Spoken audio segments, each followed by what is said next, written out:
This presentation is on a performance audit by the Queensland Audit Office on WorkCover claims. The Queensland Audit Office delivers financial and performance audit services to give assurance to Parliament and the community about the performance and accountability of the public sector. We are committed to helping the public sector improve. Performance audits assess whether an entity is achieving its objectives economically, efficiently and effectively, and is complying with relevant laws. On the 2nd of June 2015, the Auditor General tabled his performance audit report, WorkCover Claims. Workers' compensation is a form of insurance for injured workers. The insurance is to cover any physical or mental injury incurred in the workplace. Although workers' compensation is managed at a state and territory level, with slightly different legislation in each, the obligations of the employer to have workers' compensation insurance are the same. Queensland workers have access to statutory medical benefits and wage replacement when affected by work-related injuries.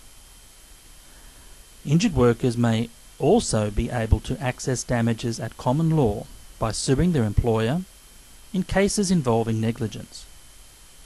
If the worker can prove negligence, they are awarded a lump sum payment of damages, taking into account their future economic loss, pain and suffering.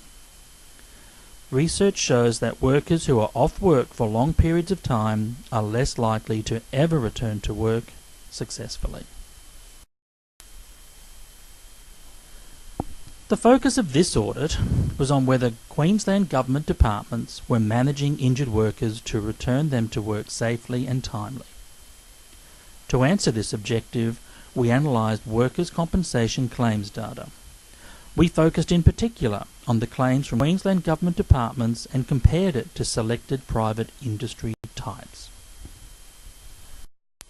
We found that WorkCover Queensland is realising its aim to support injured workers at the lowest cost to employers. Our analysis indicates the scheme is being well managed from both a financial perspective and a return to work perspective. Queensland employers pay lower WorkCover premiums than other states. This helps them maintain productivity by getting injured workers back to work and retaining their knowledge and skills. Employers who implement strategies to reduce workplace injuries and rehabilitate injured workers can reduce their claims costs and save on their premiums.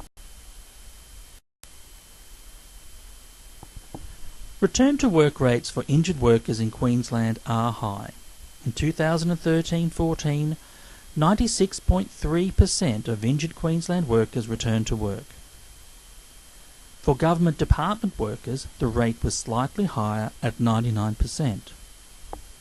In 2013-14, a national survey showed that the return to work rate in Queensland was the second highest in the country, only behind the Commonwealth. The rate of WorkCover claims by government workers has been decreasing steadily for the last 5 years. In 2009-10, the rate was 59 claims per 1,000 full-time equivalent employees. The rate decreased in 2013-14 to 48. This graph shows that the percentage of injured workers successfully returning to work in Queensland compares favourably with the other states and territories. This data is based on the national survey conducted in 2014 by Safe Work Australia. While it is based on a sample of injured workers, it gives a good basis for comparing the performance of workers' compensation schemes across the country. Up until 2015, WorkCover premium rates had been steadily increasing. The average premium rate increased by 26% from 2009-10 to 2013-14. In 2015, the rate dropped by 17% to $1.20 per $100 of wages. This is the lowest rate in Australia.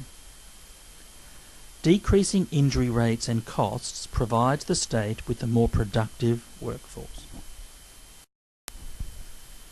In this graph, we can see the three most costly types of injuries: musculoskeletal, mental orders, and others. The graph clearly shows that slips, trips and falls resulting in sprains, strains and fractures are by far the most common of all injuries to workers. Although there are more workplace musculoskeletal injuries than mental disorders, the average cost per claim is higher for mental disorders due to the extended time taken to diagnose them. For claims registered in 2010-11, the average cost per claim for disorders was $27,118, while the average cost per claim for a musculoskeletal injury was $9,061. Employers who implement strategies to reduce workplace injuries and rehabilitate injured workers as quickly as practical can reduce their claim costs and deliver significant savings in their workers' compensation premiums. We trust that this presentation has been of value to you. The full report can be found on the Queensland Audit Office's website. Thank you.